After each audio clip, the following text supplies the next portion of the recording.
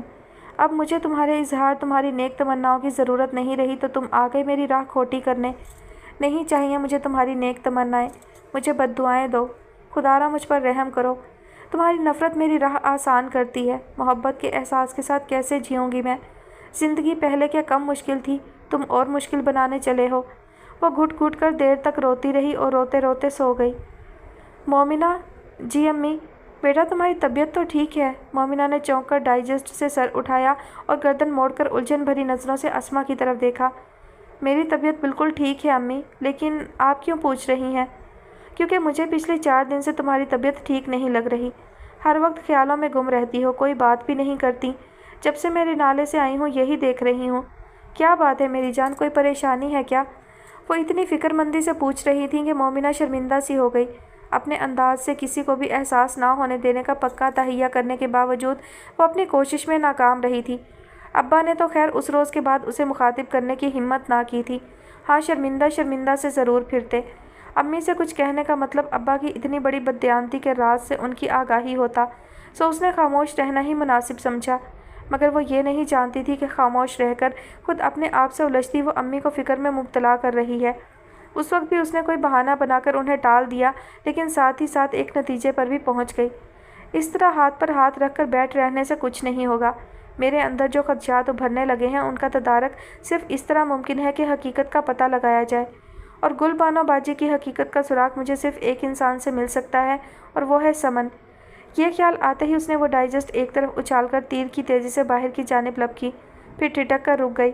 ناصر صحن میں کھڑا امی سے بات کر رہا تھا۔ امی میں سمن کی طرف جا رہی ہوں، اس نے ناصر کو نظر انداز کرتے ہوئے امی کو اطلاع دی۔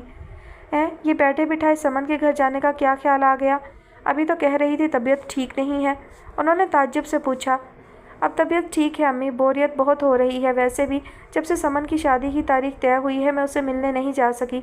پوچھتی ہوں کوئی کام ہو تو بتا دے، تھوڑی دیر میں واپس آ جاؤں گی امی۔ اسما کو متذبذب دیکھ کر اس نے کہا، وہ تو ٹھیک ہے مگر تمہیں اکیلے جانے کی ضرورت نہیں ہے، پہلے ہی چکر آ رہے ہیں، ایسا نہ ہو کہیں راستے میں گری پڑی ہو۔ تھوڑا سا انتظار کر لو، شفیع آ جائے تو اس کے ساتھ چلی جانا۔ امی، وہ منہ بسورے ہوئے بولی۔ ناصر تم بھی اسی راستے سے جاؤ گے نا؟ بیٹے ذرا بہن کو سمن کے گھر چھوڑتے ہوئے چلے جانا۔ بہن؟ اس کا حلق تک کڑوا ہو گیا۔ جی بہتر، اس نے سعادت مندی سے کہا۔ امی میں چلی جاؤں گی۔ چلنا ہے تو چلیں، مجھے اور بھی کام ہے، وہ سلگ کر بولا۔ مرضی ہے پھر تمہاری، جانا ہے تو بھائی کے ساتھ چلی جاؤ ورنہ شفیع کا انتظار کر لو۔ اسما نے ڈپٹ کر کہا۔ وہ بیزار ہو کر بھائی جان کے عقب میں چل دی۔ سنا ہے دشمنوں کی طبیعت ناساز ہے، باہر نکلتے ہی اس کی زبان پر خارش ہونے لگی تھی۔ مومنہ خاموشی سے دانت پر دانت جمائے ناک کی سیدھ میں چلتی رہی۔ میں نے کہا سنتی ہو؟ وہ پھر بولا۔ مومنہ خاموشی سے خود پر ضبط کرتی رہی۔ باخدا پہلی بار مجھے احساس ہو رہا ہے کہ گونگی بیوی کیسی بڑی نعمت ہے۔ سنو مومنہ، تمہاری ہماری بڑی اچھی گزرے گی، تم اپنی بک بک بند نہیں کر سکتے؟ بالآخر وہ پھٹ پڑی۔ تم میری بات کا جواب نہیں دے سکتی؟ وہ دو بدو بولا۔ میں جب بھی کوئی اچھا کام کرنے نکلتی ہوں تم کالی بلی کی طرح، بلکہ کالے بلے کی طرح میرا راستہ کیوں کاٹ جاتے ہو؟ اس نے سلگ کر کہا۔ اتنا فیئر کالا بلا دیکھا ہے کبھی؟ ناصر نے معصومیت سے آنکھیں پٹ پٹا کر اسے دیکھا۔ جواباً مومنہ کی جان جل کر خاک ہو گئی۔ تم ہی سنجیدگی سے کسی بات کا جواب دینے کے قابل ہوتے تو مجھے یہاں وہاں بھٹکنا ہی کیوں پڑتا؟ صدقے جاؤں، آپ کو کس بات کا جواب چاہیے سنجیدگی سے؟ تمہارے معاملے میں تو میں اتنا سنجیدہ ہوں کہ تم اندازہ بھی نہیں کر سکتی۔ مومنہ سٹ پٹا سی گئی، چپکے سے کن آنکھوں سے اس کی جانب دیکھا۔ وہ سدا کا لاابالی انسان لاپرواہی سے ادھر ادھر دیکھتا ناک کی سیدھ میں چلا جا رہا تھا۔ کیا ہوا، اب گونگے کا گڑ کھا لیا؟ چند منٹ بعد اس کی خاموشی کو محسوس کرتے ہوئے ناصر نے اس کی طرف دیکھا۔ وہ رستے میں آئے کنکر اڑا رہی تھی۔ کچھ بولتی کیوں نہیں ہو؟ بولنے کا کیا فائدہ؟ اس نے سادگی سے کہا۔ تمہارے سامنے بولنے کا قطعاً فائدہ نہیں، تم میری فیلنگز سمجھ ہی نہیں سکتے۔ چلو جی، اب یہ الزام بھی لگا دو مجھ غریب کے سر، وہ تڑپ کر بولا۔ حالانکہ تم نے آج تک مجھے اپنی فیلنگز سمجھانے کی کوشش ہی نہیں کی، مجھے تو یقین ہے پتھر سے سر پھوڑ رہا ہوں۔ مومنہ کا منہ اور آنکھیں دونوں ہی کھلے رہ گئے۔